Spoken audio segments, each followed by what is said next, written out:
Good morning, boys and girls. My name is Mr. Scottie Locklear. I'm the PTO president here at Union Chapel Elementary School, and I just stopped by this morning to read you a story, and I hope you really enjoy it. The book that I chose is The Scrawny Little Tree, A Christmas Story by Ed Mehler. One Christmas Eve some years ago, a legend came to be, a miracle, some people say, and most others will agree.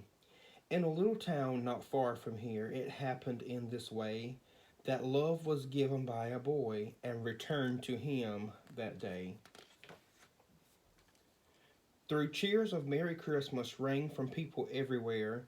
For some 'twas not a happy day, but no one seemed to care. Most children laughed and they sang their songs. Their trees stood proud and tall. Boxes filled their living rooms with gifts to them from all.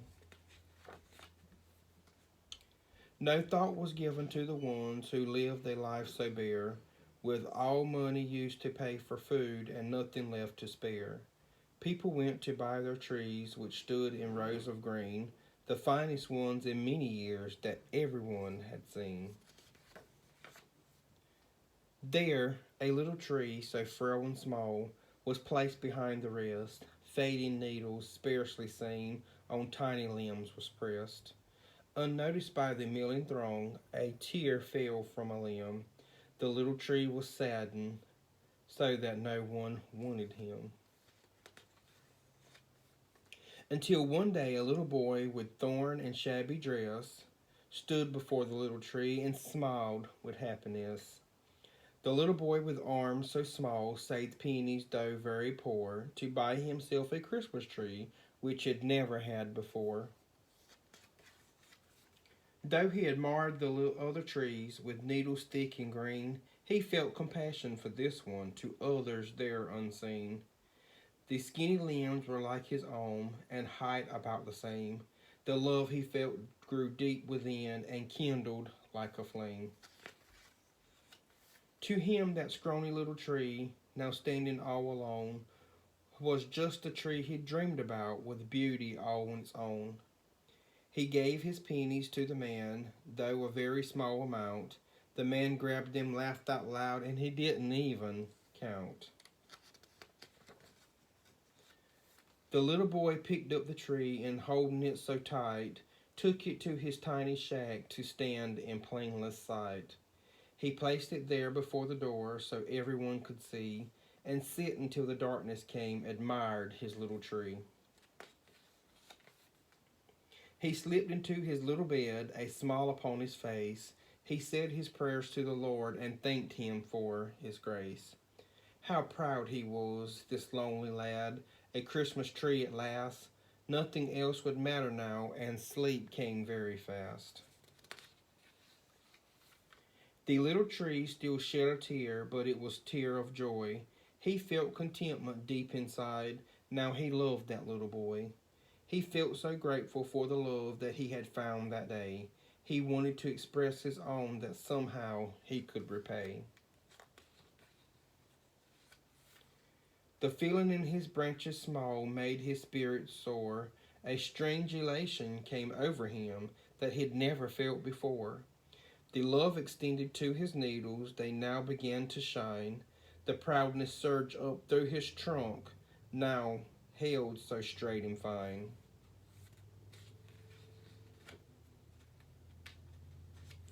All through the night, the boy slept and dreamed about the tree. The thing he wanted most of all now had become true. People said they'd never seen the stars to shine so bright, and the brightest one shone on that shack throughout that wondrous night. And when the boy awoke at dawn to look upon his prize, he rose and stood beneath the tree, but could not believe his eyes. For in the spot where he had placed the scrawny little tree stood the most magnificent one in all of history.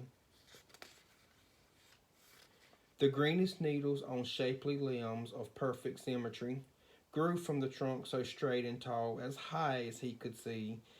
It seemed to hold a store of love, which caused it to emit a lovely glow of warmest light that illuminated it. The people passing by the shack were stopped by what they saw. They gathered there so silently and gazed in wondrous awe. It wasn't long before the town heard of this happening. People came from near and far to see this magic thing.